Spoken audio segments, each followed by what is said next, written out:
Well, good afternoon, good morning to everyone, wherever you are dialing in from.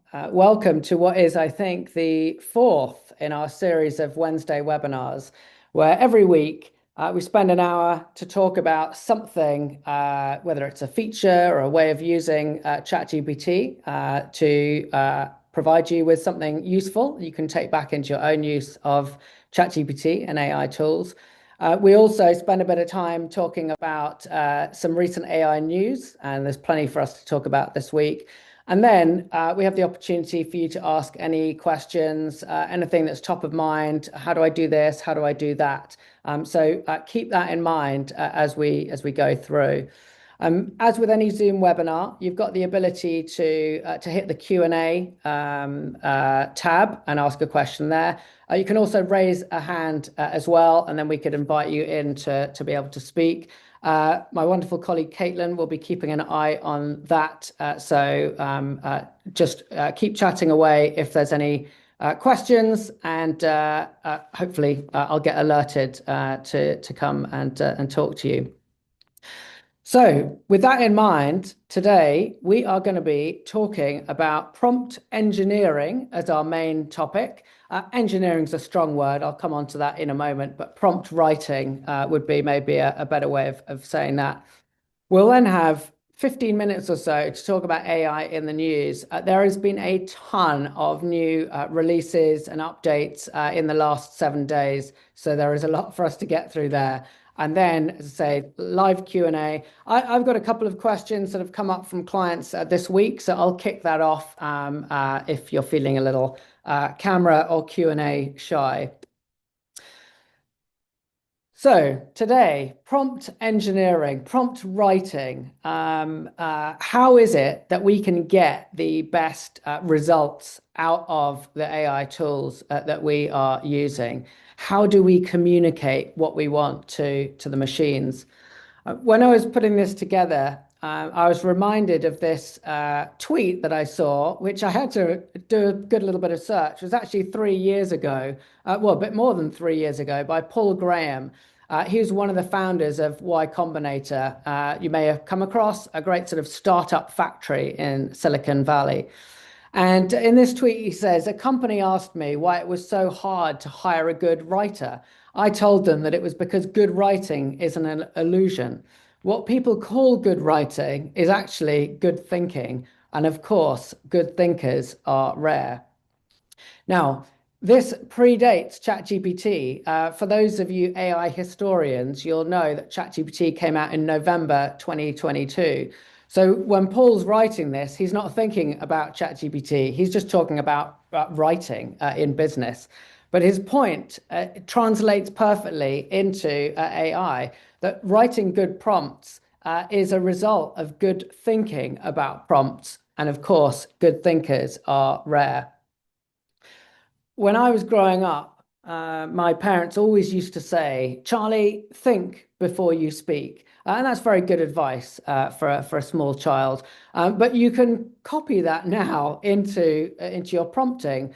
Charlie, think before you prompt. Now, one of the problems with ChatGPT or any of these AI tools is that you're presented with this input box. And you start typing, maybe you start talking, and before you know it, you've hit return either on purpose or by accident, and away goes ChatGPT to answer your question. And so that might be something simple, help me plan a holiday, help me with my forecast, help me plan for my one-to-one with my manager. And suddenly you've hit return and it's helping you to prepare for your one-to-one with your manager. But hang on, I haven't given you any context yet. I haven't explained who I am, who my manager is, what I want to cover. And so suddenly you're getting a quick response, but maybe it's a response to not such a great question. And so my guidance is just thinking about how do we slow ourselves down and actually think a little bit more about what it is that we want ChatGPT to help us with. So here are some not great and some better ways of chatting with ChatGPT. In the not great, it's not that ChatGPT is not great at answering these questions. What is this? Who is that? When was this? How much is this? We can get it to answer these types of questions. But to be honest, Google search could have given you the answers to many of those questions. When did this happen? How do I get from A to B? What was that? These are quite deterministic questions and deterministic answers. Where ChatGPT really comes into its own is with these much more creative and open-ended questions. Can you help me to think through this challenge that I'm facing? How would you approach this task? What is it that I'm missing? What options could there be to solve this? Are there any analogies that I could consider to explain this quite complex topic to someone else? Can you role play with me and take on the role of the other person? And I might be a senior person, I might have a big ego, but I want you to challenge my thinking. Tell me the stuff that no one else will tell me. And this is really where AI comes into its own. So how do we frame out one of those questions for ChatGPT to be able to help us? What makes a good, instruction or advice for ChatGPT to help? Well, I break it down into these kind of 4 blocks. So objective, what is it that we actually want ChatGPT to help us with? What is the scenario? Who's going to be using this? Are they just asking for advice? Is it a coaching session? Are we running a workshop? Is it a role play? What do we expect the person to be able to do with this thing after they have used it? Next up, instructions, like in explicit, excruciating detail. What is it that we want to do in what order? Number one, you should gather this information from the human user. Number two, you should then do this with it. Number three, you should do a web search and find this information. Number four, start creating a report and present it back in this format. With the instructions, I really think about explaining to some intern that has just walked through the door, and I want to explain to them how they can do this work on my behalf, really provide them with that detail. Examples. What does good look like? If we're creating a blog article, here are some examples of 3 great blogs that we've just done recently and why they were good. Exceptions. What should we do in certain edge cases? If the user doesn't have certain information or we can't find that via an integration, what should we do in those scenarios? And any kind of templates. If we're creating job descriptions, well, here is the template for a job description that we need to fill out. And then finally, any kind of context that is useful to ChatGPT. How do we want to engage with the user? Do we want one-by-one questions? I ask you a question, you give me an answer. Do we want ChatGPT to ask the questions and we provide the answers?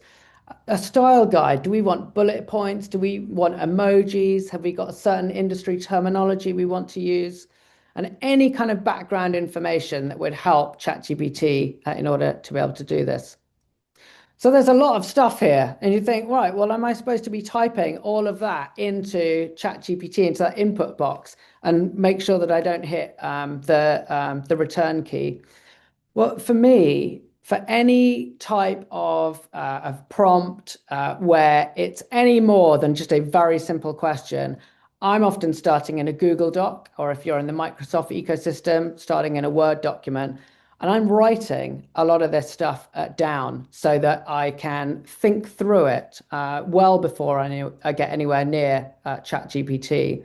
Just like Paul Graham says, good writing comes from good thinking. And so you almost want to extract yourself away from ChatGPT and the AI and just, in a quiet room, have a think through, like, what is my objective here? What are the instructions? Have we really documented the steps? And let's go and collect some good examples and the context.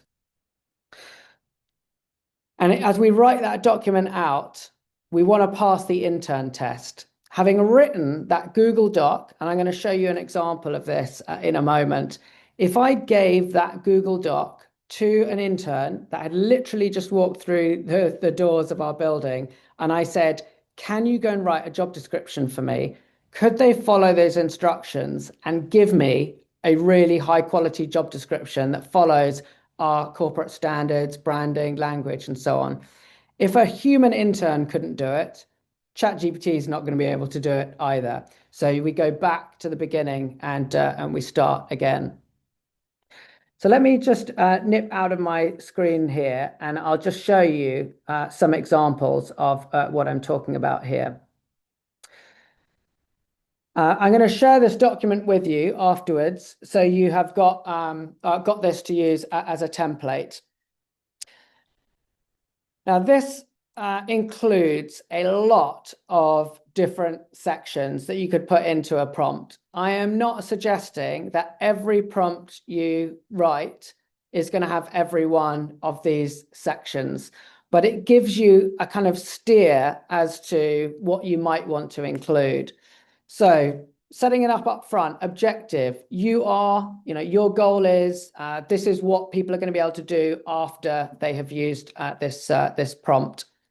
Any kind of context, any relevant background, what's the scenario? What company do you work for? What role are people in? What are they trying to do? This is an interesting one. You may have seen in prompts, you are a world-class mathematician. You are the world's best physician. This does not actually have any impact on the quality of the response. Saying you are the world's best mathematician does not make ChatGPT any better at maths.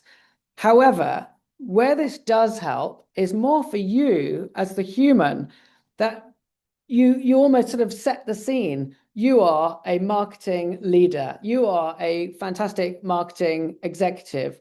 This is going to help you to think through the rest of the instructions about how you're going to phrase what you want this thing to do. Instructions. What should the AI do? In what order? The audience, who's using it? Is there any specific scope? This is just for our EMEA team. It's not for the US team. Initial response. If the people using this prompt, maybe through a GPT or a project, are not the people that wrote it, well, maybe we need to explain to them a little bit about what is going to happen as they go through this process. I'm going to help you do this. Here is the template that we're going to fill out. It's going to take a certain amount of time. Can you give me a certain amount of information that will guide the rest of our conversation? Analysis. What are the things that ChatGPT needs to go and find out, either from the human user by asking them questions, maybe searching the internet, or if you've got connectors turned on in ChatGPT, maybe I need to go and find something from Google Drive or SharePoint. Any templates? If we're creating a prompt to write job descriptions, can we give it, here is a template of a job description? Guardrails, very important for dealing with hallucinations. You must not make things up. If you don't know something, just say, I don't know. Resources and capabilities. Have we given it access to any knowledge files that we've uploaded? Has it got access to any tools or connectors? Telling ChatGPT what it's got available to it can be really helpful to guide it. We've got a few more things in here. I'll let you read these when you get into the document yourself. Now, what does this look like as an example? Here, the scenario is, wouldn't it be great if all of our employees came to their one-to-ones nicely prepared, and they've got a talk track and they've thought through how they can have an impactful one-to-one with their manager? Now, of course, I could come to ChatGPT and I could just say, can you help me prepare for my one-to-one with my manager? And it's going to help me, but it has got no context of who my manager is, what my role is, of how we handle one-to-ones here at Koala, of the types of things that I might want to follow. So it's going to help, but it's not going to help in the way that a very detailed prompt would. Where am I going? Here. So The objective is to help employees prepare for an impactful one-to-one with their manager.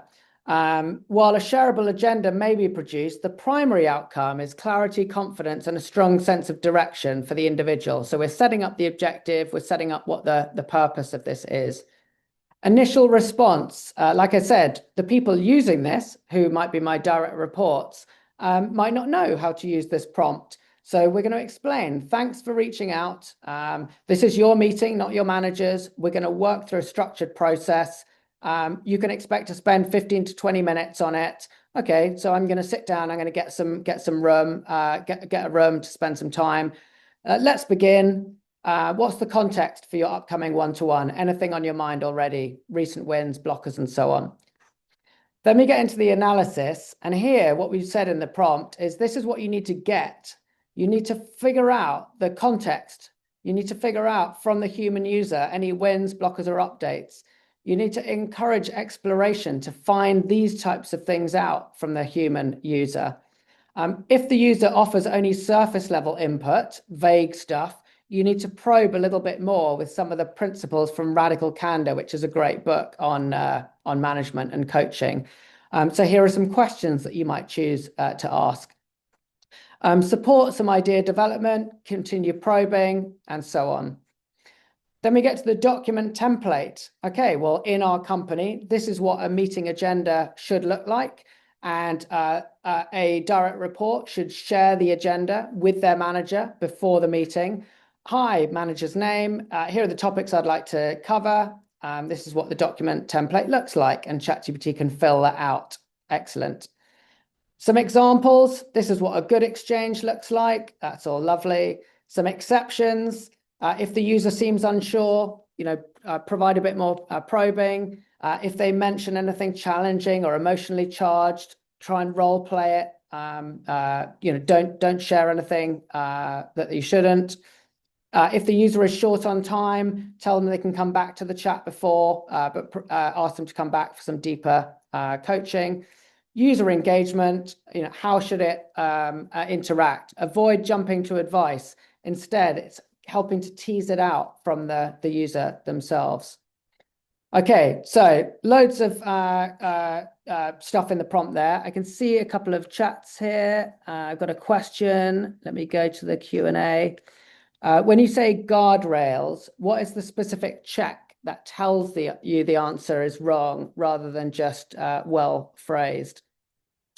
For me, these prompts and even the sections in these prompts are really experimentation and exploration. Like there is no science to using ChatGPT. It really is probabilistic, and it is best endeavors. So when I'm writing in, let's say, if I got guardrails in this one here, I haven't got any guardrails here, but maybe exceptions. That's it, similar to guardrails. I can write something in here to guide ChatGPT, but it's not code. It's not 100% always going to follow that, but it's going as an instruction to ChatGPT. So if I'm saying in guardrails, you must not make things up. If you don't know something, you should just say, I don't know. We're providing that as an instruction to ChatGPT, but there may still be some examples where it's not following its own instructions. A couple of things that I will do to help with that is, you'll notice here I've got these are called XML tags. And whilst they might look a bit complicated, once you've created one, it's super easy. You open it up with this left-hand arrow and the right-hand arrow or bracket, and then you close them. It's exactly the same, but with a backslash. So if I was going to add in guardrails here, I'm just doing left arrow, guardrails. And then what I do is just copy that and put it down here and then put the backslash in. That's just my thing. And then I would say, do not make anything up. If you do not know a specific bit of information, then just say, I don't know to be verified later. Perfect. So that would just be my example of adding in a guardrail. Is it going to be 100%? No, because we're using AI and it's probabilistic, but we're giving ChatGPT permission to not make things up. What I would then do, especially in a sort of longer prompt, is to take my guardrails up to the top here. And I might say in my instructions, maybe I'll put it up here. Be sure to follow your guardrail tags. And in this way, we can direct ChatGPT to stuff that might be a lot further down the bottom and point it in the right direction. Just have a look. Another question here. Good question. Why don't you use Markdown instead of XML? Really good question here. Thank you for that, Stuart. So the question here is about using Markdown versus these XML tags. So the alternative would be that I put in, let's say, hash objective, and I have hash initial response. And let me do that again because it's got it there. Hash initial response. The reason why I like using the XML tags is that there's a start and there's an end. With these markup, there is not really an end to the objective other than we've got to a new H1 tag for initial response. So I find this works really, really well for me as a human to navigate, but it also means that we can nest stuff in it as well. So if I give you these examples, we've got examples within a whole example section, and I can direct. So that's kind of my approach, but both of them work. It's really about what works well for you. So you can either just do the Markdown or these XML tags. So let's bring that together. I'm going to take this entire prompt and I'm going to copy that. And I'm now going to chuck it straight into a new chat and hit go. Now I'm asking the same question, can you help me with my one-to-one with my manager?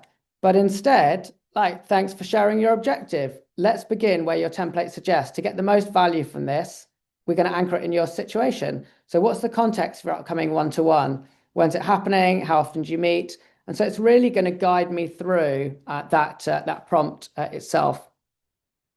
Now, if you were on our previous sessions, we talked about projects and we talked about GPTs. And so I'd encourage you to go back and watch those because we don't want people to be using this prompt every single time in ChatGPT. What we want actually is to wrap it up in a GPT, as I've done here, so that your direct reports or whoever's using that prompt, they don't need to know how the sausage is made. They just need to be able to click on a button and start to prepare for their one-to-one. But it's the thinking that has gone into writing that prompt that is what makes these GPTs so powerful.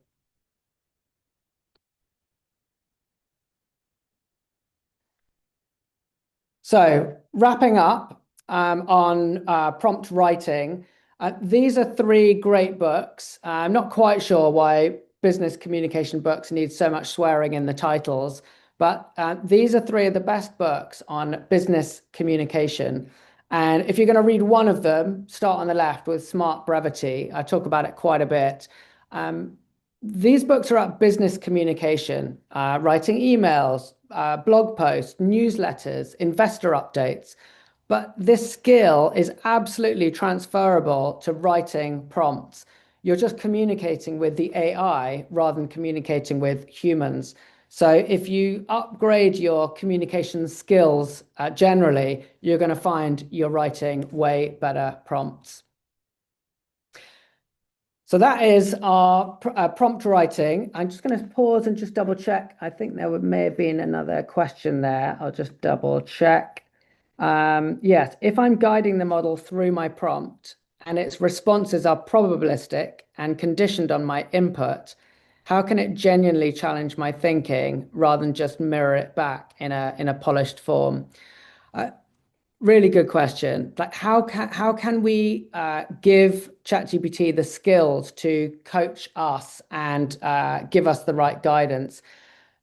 This comes into what you put into your prompt. So, for example, in role playing situations, I'll have a section in the prompt which provides ChatGPT with the types of questions I want it to ask me back. So, if it was, let's say, sales role playing, for example, I'd be saying, right, here are the questions that as a manager I would want to push back to that individual. So it's all about giving it more context, either in the instructions itself or in any kind of documents that you're going to upload to the project or GPT. But I found that to be really effective, providing the questions, but also any kind of rubric or scoring. Fantastic. Thank you for those questions. That's brilliant. Let me hide that again. So AI in the news. Oh my goodness, we have had a crazy 7 days of releases. Just after last, no, just before last week's webinar, I think we had ChatGPT 5.1 came out. Gemini 3 came out. And then since last week, we had Nano Banana Pro, which is Google's new frontier image generation model. And I wanted to show you some of the examples from the Nano Banana Pro release, because what I find with image generation is it's very difficult to know how to use these tools until someone has shown you an example and you go, that's a great idea. I'm going to do that. You might have seen when ChatGPT launched their upgraded image tool a few months back, everyone was sharing either Ghibli images of their family, Ghibli style, or the next one was you as a kind of action man figure, a kid's toy in a box, looking amazing. Once you'd seen that, you're like, oh, I'm going to ask ChatGPT to do that myself. And so what I want to just share you here are just a couple of examples from the Nano Banana Pro blog post release, just to give you some ideas of how these tools are really enabling you to take certain things in certain directions. So here's just a simple one of, right, can I take a physical image and can I turn that into a kind of info card, which is quite nice. You can see the prompts at the bottom here. Create an infographic about this plant, focusing on an interesting information. So it's combining what it can see with going off to the web and identifying what this plant is, and then some useful information. Process flows. Create an infographic that shows how to make this particular thing. So you see people creating recipe guides. I'll tell you one way that I'm using this in a really interesting way. I create proposals for clients, and those proposals are Google Docs, which then get turned into PDFs. I'm loading up the Google Doc and I'm saying, can you turn this proposal into an infographic? And often I'm asking it to do it on a chalkboard, like a professor at university. And it's amazing how it can take something very complex, a 15-page document, a 4-page document, and consolidate it down to an image. So this idea of taking a process or a workflow and creating images, fantastic.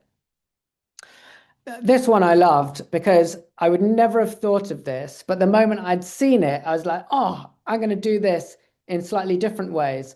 So the prompt here is, can you give me a view of a cozy street in Berlin on a bright sunny day?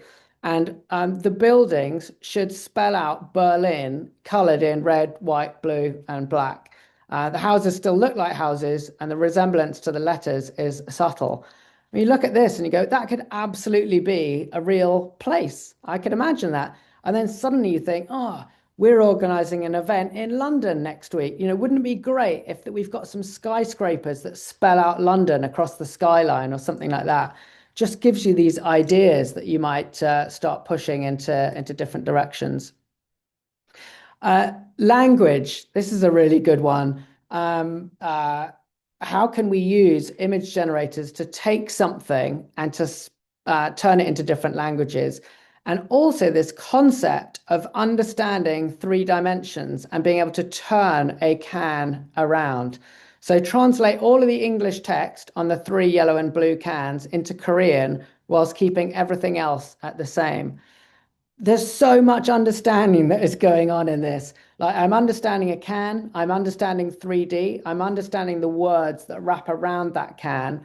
I'm then going to translate that into a different language and then roll that around 3D again. Like hugely powerful. And some of the other examples that I've seen of clothing, of product placement, of being able to put images in different places, different scenes. The whole idea of sort of product photography is being ripped up right now, where you don't actually need to go to that beach or go to that factory to be able to show something being used. And this final image I wanted to show you is just this idea that Nano Banana Pro is fantastic at using other sources to create an image and to do it very consistently. So in this prompt, it has been loaded up with 14 existing images. Those are those images on the left. And the prompt is, can you create these 14 fluffy characters sitting squeezed together side by side on a worn beige fabric sofa? And so what Nano Banana Pro has been able to do is to take and understand those images, which are flat, turn them into 3D shapes, and then bring them into one single image where they're all sat there. I mean, absolutely mind-blowing. I have not got it right here, but I did the same thing the other day where I uploaded a photo of myself and I uploaded the koala image and I said, we are thinking about getting, in fact, I'm going to find it because it was so cool. Let me go to Gemini here and let me go here and let me go here. So my prompt, let me go to the prompt here. We are thinking of getting our first office. Can you mock up a 30-person office with our company logo as an acrylic design on the wall, with me working in one of the nearest desks? Our company brand color is this. Can we have some nice uplighters on the side? Maybe our logo in neon, and we've got a no shoe policy. And I uploaded my photo and the logo. 5 seconds later, bang, here we go. Acrylic logo on the wall, uplighters in our brand color, neon on the background, and no one is wearing shoes, and they're either in socks or bare feet. Just like the understanding that has had to go into all of those different things to create an image is mind-blowing to me. So that is Nano Banana Pro. If you are a Gemini customer, Gemini on your phone, or you're a Google Workspace customer and you've got Gemini on your desktop, then you can play around with it. You just need to choose the thinking model, which uses Gemini 3, and then choose the image generation, and then you can have a play around with it. So that was Google's releases last week. And then just 2 nights ago, Anthropic launched their newest model, Opus 4.5. Now, I'm not going to give you lots of demos in Opus, but more just to say that as every new release comes out, benchmarks are getting blown left, right, and center. Let's look at what's happened in the last 2 weeks. So in the last 2 weeks, GPT 5.1 came out. Here we are, industry leading, top of the benchmarks. And I'm just going to pick a couple of them at the top here rather than going through the whole lot. But 76.3%, 77.9%, great. Then last week, Gemini 3 Pro comes out. Oh, right, now we're the industry leading model with higher numbers all over the place. And then now 2 days ago, Opus 4.5 comes out, smashing all of those. And who knows, GPT-6 comes out, Gemini 4 comes out. The model just keep getting better and better and better. And for us as consumers, this is just great. The models are getting more intelligent. For most of us, in most business use cases, the models are no longer the limiting factor. It's our own creativity that is the limiting factor. So I share this not to say, oh, let's all jump to a different model, but just they're all getting so good. Which leads me to my final bit of kind of AI in the news this week. There's a guy called Benedict Evans. Every 6 months, he creates a fantastic report. It's a Google slide deck that you can get for free access. I'll put the link into the email that comes after this. And I don't know what, there's 90, 100 slides in there. And it's a really good analysis of where we are in this AI journey, what has happened in the last 6 months, and what some of the predictions are in the future with the way that spending is going. And I find these kind of reports are useful because they just give you some insight into like how fast things are moving. And even 6 months ago, the things that we didn't have that we now take for granted. I just pulled out two graphics from this deck that I think are useful for us. And one of them kind of leads to what I was just talking about with Opus 4.5 and Gemini 3 and 5.1 coming out, that these models are just getting better and better and better. But actually, the difference between them now is so little that for the average business user, it just doesn't matter. Whether you're using Gemini, whether you're using GPT, whether you're using Anthropic, you're going to be able to do what you want in most of those models.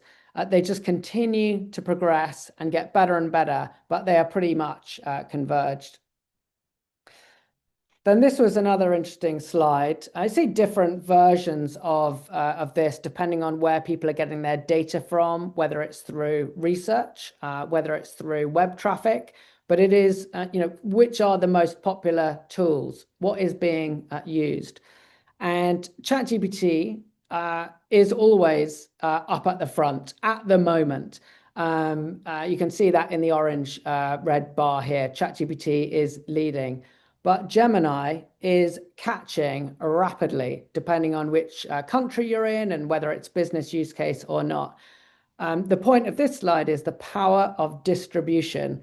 Google has huge distribution through Google Search, through Google Workspace, in the same way that Microsoft had so much distribution with Internet Explorer back in the early days. So just keep an eye on this, and it's useful to get a feel for what's going on out there in the market. I think I saw a little question pop up there. You mentioned lots of good questions here. You mentioned the models aren't the limiting factor anymore. So where in your experience do these prompt-based GPT approaches actually break when organizations try to operationalize them? I think I talk about this mantra of 1,000 little fires versus one big fire. And I try and split this out by companies have traditionally focused their AI efforts on trying to solve big problems like how do we solve all of our forecasting? How do we solve footfall at our retail sites? How do we rebuild our supply chain? And these are important and very industry defining problems for AI to try and solve. But a lot of those challenges are the kinds of things that end up just being in a POC. They took a lot of money, required a lot of data. We realized we didn't have the right quality or cleanliness. And so the thing never quite worked. And so you hear a lot of these stories. We haven't got the ROI from those kind of things. A lot of our mantra is about 1,000 little fires. And if we take a company that's got 1,000 employees, those employees are doing stuff today. And can we help them with their one-to-one, with the call that they're trying to do to a customer, with the blog post they're writing, with the new person that they're hiring? And these are the 1,000 little fires in a project, in a GPT, in a prompt that we can help them with. And the reason why I make that sort of demarcation to answer your question is that when you're trying to solve the 1,000 little fires, actually these are a lot sort of simpler to do. They don't necessarily require as many or any integrations. There's not a lot of complex data analysis, not to the same level. And so I'm finding that we very rarely hit limiting factors in doing the 1,000 little fires. The limiting factors around the models and the sort of capabilities often comes in those big projects. Yeah, that's where the models are starting to get limited. There's a few more questions. I'll come back to those in a minute, depending on our timings. Let me shut that so I've got some space. So that I'll share the link to that report afterwards as well. Final thing in AI for the news, and then I'll get back to some more of the fantastic questions. This just came out last night. I will attempt to show it, but when I was having a look at it an hour or so ago, it's still being rolled out as we go. I'm a big fan of voice mode, and if you were on last week's weekly webinar, we did some voice mode demos. Voice mode up until now has very much been a separate interface. You'd be having a conversation, you'd say, right now I want to use voice mode, and it will open up a new UI, and you'd see this sort of pulsating blue orb, which shows that you're in voice mode. Voice mode didn't have access to go and sort of search the web. It couldn't show you images. You couldn't type stuff or share stuff back with it while you're in voice mode. It was really a kind of separate experience. And what they've just launched is the start of bringing this into a more cohesive experience. So let me attempt to show you what that looks like. And this has got high potential for not working because it's only just being rolled out. So let me go to ChatGPT and just let this load up in our demo environment. And I'm just going to say we are about to test the new integrated voice. I'm just typing that so you know that I'm not talking. This is what I found. So now we're in a text. You now see this black use voice mode. You will maybe remember that this is normally pink when you're starting off. So I'm going to click that. Yeah. Hey, so, oh, hello. Yes. So we want to do a little bit of testing about voice mode. So tell me, what can we do? Certainly, we can keep it nice and straightforward. You might try having a normal conversation with me just to see how the flow feels. Then we can try a few different types of prompts, maybe a little more complex to see how I handle them. And of course, if you have any specific scenario in mind, just let me know and we can give that a whirl. Okay. And so I don't know if you're aware, but we're using a new ChatGPT voice, which is integrated with text. So I'm just going to try and add in a picture for you to have a look at. Absolutely. That sounds like a good plan. Feel free to share the picture whenever you're ready and I'll take a look at it. This way we can test how well the integration handles both voice and images together, all in a very natural British English style. I can see an image of a person wearing a headset and looking quite cheerful. They're pointing at the headphones on either side, and the background is a bright, solid yellow color. Overall, it looks like a friendly and upbeat photo, and it definitely shows that someone is ready to engage with audio. Let me know if there's anything else you'd like to test with that. Okay, awesome. I had not tested that before because this literally only just came out. I only saw it an hour ago. So that's the first time I've uploaded an image, but I'm super impressed because that's the first time you've got this real multimodal text, images, and audio all in one. So have a go with that. What I was trying earlier, which didn't work, if I went to Wednesday webinars. So here I'm in a webinar. That pink is not the same. If I click that, now I'm in the old. There. Yeah, now I'm in the old voice mode. Absolutely. Let's get you started. We'll just. Yeah. So play around with a bit. What you're looking for is when that goes black, and all I've found so far is that I have to initiate a conversation in text, and then I can switch over to voice mode. An open item on the question on models is that up until yesterday, voice always uses 4.0. It's using an old model.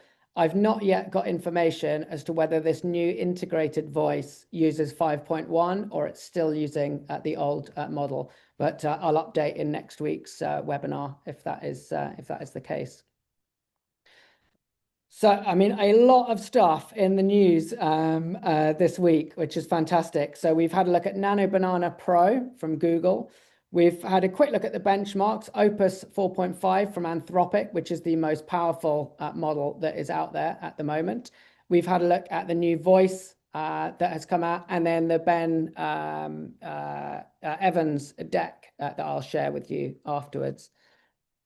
So we've got about 10 minutes or so remaining, and we can definitely dive into some more questions. So feel free to ask them in the Q&A. I've got a few others that are in here as well. So a question from Stuart. Have you benchmarked ChatGPT against Gemini? Mark Benioff said he is abandoning ChatGPT in favor of Gemini. Now, this is a really good question because I had this from a client this week who they are a Google Workspace customer, and they have been rolling out ChatGPT Business to a set of their team. And the question from this client is like, I'm getting questions from our CFO about whether we should just be all in on Gemini because it's going to be quite a significant expense if we're also giving people ChatGPT. And my answer to him was, Google have done an amazing job over the last 2 weeks. They've got all of the elements to really win in this race. And up until now, they've not brought all that together, but they really have done that now. Gemini 3, they've got some great developer tools, Notebook LM, obviously Nano Banana Pro for the image. It's really coming together now. So my advice to this client was, you're not going to go wrong by rolling out Gemini to all of your people, and it's included, much of it is included in your Google Workspace account. So definitely not one to discount. What my caveat to him was that it's not just about the models, it's about the applications that you build on top of those models. A couple of weeks ago, we looked at shared projects. You cannot do shared projects with multiple people chatting in a single project in Gemini. Not to say you won't be able to in a few weeks, but today you can't. Agent mode, being able to spin up in your browser, click around, take action. ChatGPT is in the lead there, in my opinion. That integrated voice mode we just looked at there, I think that is definitely world-class and in the lead. GPTs being able to share outside of your organization with prospects and clients. No one else is really able to do that in such a good way. So these are the reasons why, even if a company was going all in on Gemini, which not a bad decision, I would still be making sure that 5 to 10% of my employees have got ChatGPT business accounts, because I'd want to see what those 5 to 10% of people are doing. And I'm pretty sure you'd find that they're going to be using it more than other tools. Got another question here. When these GPTs are coaching, advising, or shaping decisions, who owns correctness? Is there a point where prompts stop being sufficient and you need a different architecture altogether? Really good question. So this goes back to the start. We're talking about prompt engineering, people writing prompts, putting them into projects, putting them into GPTs. And actually, I'm running today's webinar from a client site, and we were just talking about this in a workshop earlier. When a company starts rolling out ChatGPT or Gemini or Copilot and any tool, we want to encourage experimentation. Everyone at all levels of the business, from an individual contributor to a manager, to IT, to enablement or HR teams, everyone should be experimenting, because we want people to learn how to use these tools, how to communicate, what some of the barriers are, what the limiting factors are. And so everyone should experiment. But then you get to a point where, well, now everyone's creating stuff and there's a lot of duplication here. So let's take my example of the one-to-one planner. Well, look, if every manager in our business creates their own one-to-one planner GPT, well, suddenly now we've got a lot of duplication. They're all slightly different. Some are good, some are not so good. And now, actually, we haven't got a great experience. It really, depends on who your manager is and how they're good at prompting as to what your experience is going to be. So general advice is step one, heavy experimentation. Step two is then having your AI center of excellence, whoever that may be, whoever's in that team, is kind of navigating their way around different teams, different managers, different business units, and figuring out like what's working, what works well, which GPTs are getting traction with your employees, and then figuring out, right, we're now going to consolidate that. We've got 3 amazing one-to-one planner GPTs that have been built by our teams. We're now going to, either pick one or consolidate. We're going to verify one. Now, this isn't an actual ChatGPT functionality, but I would put like, I don't know, a star at the start or some kind of naming convention that in your GPT finder, people are able to know, right, this is the one-to-one planner that we use across our company or across our team. And that's where there needs to be this process within the team to be able to take this early experimentation and then provide a bit more rigor around it. Now, I very much expect that OpenAI will launch some enterprise type functionality here around badging or approving certain GPTs for people to use. Fantastic. Another question here. All of your examples talk about using AI in a co-pilot mode. Are you seeing much traction for agentic AI? Personally, a bit skeptical about agentic AI at the moment. Yeah, another good question. And this comes back to the thousand little fires analogy or the mantra that I use. A lot of companies, a lot of people are getting very excited about the idea of an agent. And just for those of you that aren't sort of clear on a definition of an agent is an AI that has got access to tools. It can do stuff, whether that is going to a website or getting some data from one of your systems, and it can take action with those tools. I'm going to write something, I'm going to update something. And the bit about being an agent is it can pick and choose which tool to use and what to do with it. It's not a workflow or an automation. It's got agency. It can pick and choose what it's going to do. And so a lot of the conversations that we have in clients, especially at the start, is that people have got these ideas. Oh, I want to build an agent that can do all of my reporting. I want to build an agent that can do all my forecasting. I want to build an agent that can do all of the hiring in my team. And so there's this kind of high level idea of, I basically want to get rid of the parts of my job that I don't want to do or I haven't got the time to do. But when you drill down and get them, and I actually start working with a Word document or a Google Doc, say, right, can you actually write down exactly what you do today and what you want this other thing, this mythical agent to do? People often run out of steam. I can't actually explain in detail what I want it to do. And I can't actually explain what systems it would need, and I can't actually get to the data that it would need. And what I find useful about doing this on a Word document or a Google Doc is that you uncover the problems before you've gone anywhere near the technology. And this is often the challenge that people have. They start going to try and build an agent in whatever tool it is, Agent Force or some kind of N8N or Zapier. And they have this challenge of not being able to actually document what they want. And that's where these tools kind of run out of steam. So start with a prompt, doing it in this kind of co-pilot, we're doing it together mode.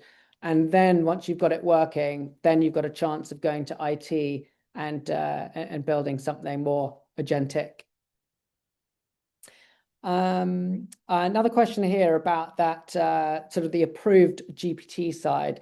So the question is, in that COE model, the AI Center of Excellence, when an approved GPT goes wrong or gives wrong or harmful guidance that someone acts on, who's accountable for that outcome? The tool creator, the center of excellence, or the business function using it? And does that change how you design these GPTs? Well, that is a really good question, and I'll nip over to my screen here as we come towards the end of today's webinar. Let me just move that over here.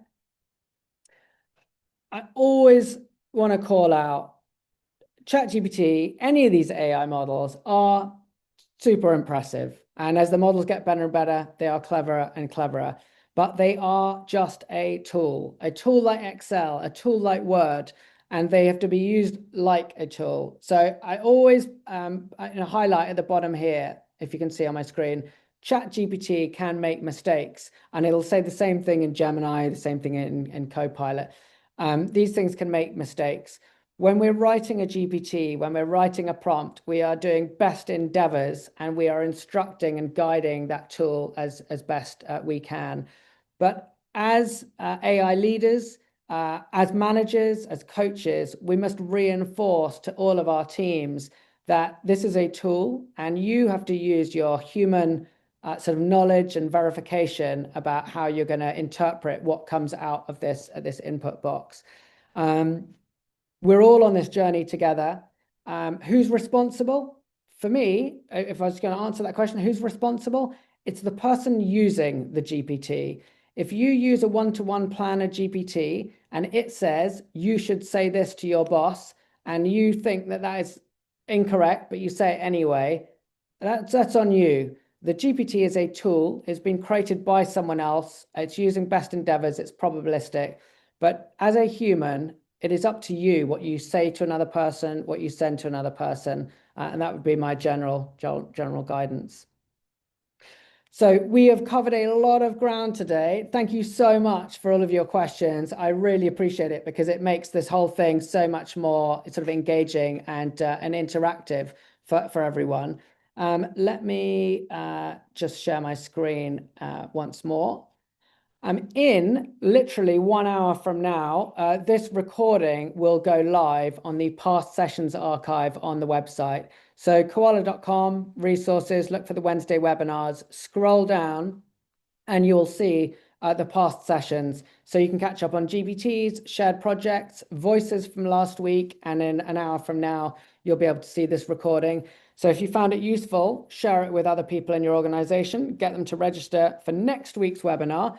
What is on next week's webinar, Charlie, you ask? Well, we are talking about accelerators. How do we get started fast? We've talked previously about creating GPTs, creating projects.